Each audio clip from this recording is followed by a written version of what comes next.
बचपन का बवाल, चाची, झगड़ा और मेरी क्लास।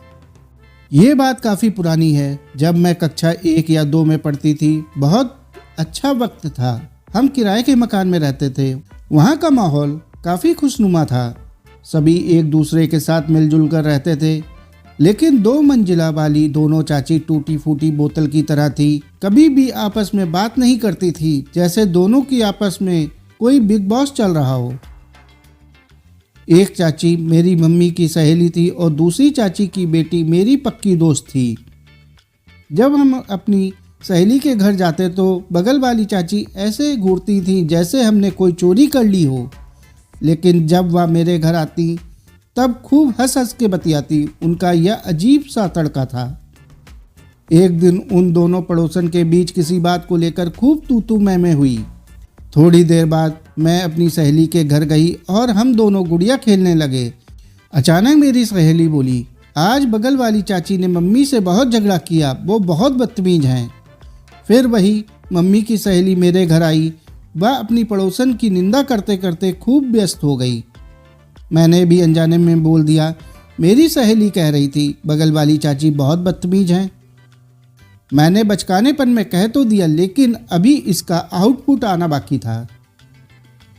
चाची ने मुझसे कुछ नहीं कहा, लेकिन जैसे ही वह अपने घर गई तुरंत बम की बारिश शुरू हो गई।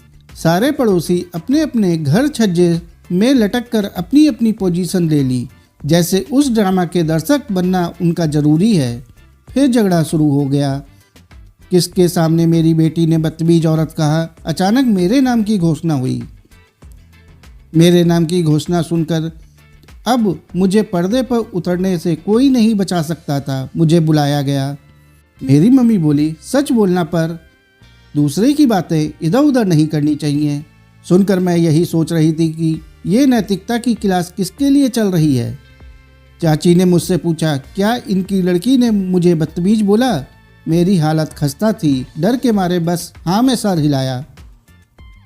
जैसे ही कहा, झगड़े ने अपनी चरम सीमा पकड़ ली। अब दर्शकों को परम आनंद की प्राप्ति होने वाली थी।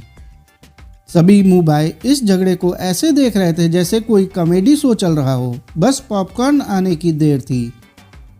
झगड़ा थोड़ी देर बाद थम गया और सब अपने अपने घर चले गए। लेकिन अभी कथा पूरी हुई, पूजा तो अभी बाकी है। फिर क्या, घर आकर मेरी खूब धुनाई हुई। अभी तो असली प्रसाद बाकी था। कान पकड़कर 50 बार उठक बैठक।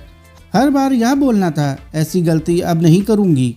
लेकिन एक बात अभी भी समझ में नहीं आई, कान पकड़कर ही क्यों? उस दिन के बाद से मैंने यह सीख लिया, झगड़े में नहीं पड़ो। चाची हो या मम्मी, सबको अपना काम करने दो। आज भी जब मैं किसी की बात सुनती हूँ तो ऐसा लगता है जैसे फिर से वही मज़ेदार दिन आ गया हो। अब वह दिन सोचकर हंसती हूँ, फंसती नहीं हूँ। साथियों, आपको यह मनोरंजक किस्सा कैसा लगा? कमेंट करके जरूर बताएं। कहानी अच्छी लगी हो तो कहानी को लाइक और चैनल को सब्सक्राइब कर लें। धन्यवाद।